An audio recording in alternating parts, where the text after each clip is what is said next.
Falani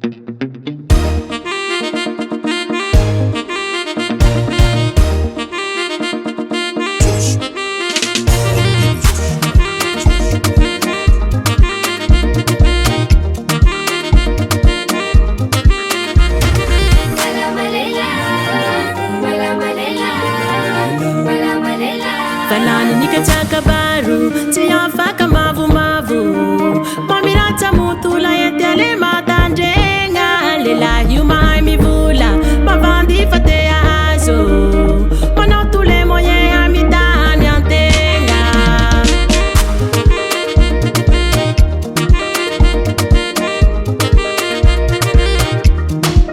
Falani nikataka baru tiyafaka mavu Mamirata mutula yetele matanjenga Lela yuma mivula Mavandi fatea azo Manotule moye amitani antenga Lesi taiti fala ni vali Kama vuva batirwa mantani Lemi fata fati ampitali Lulu hazi nampi yadan Malama lela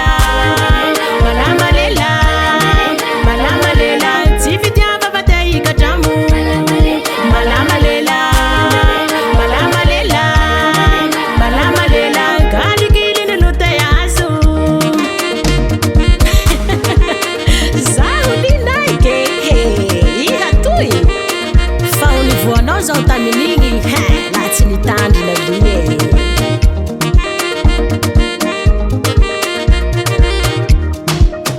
La hikote nao, le miambani rumisuluhu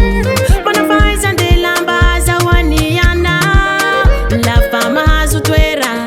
ingi mamweki huhu Kama divi vela nifate na inya ulumuku Leti taiti fala ni vali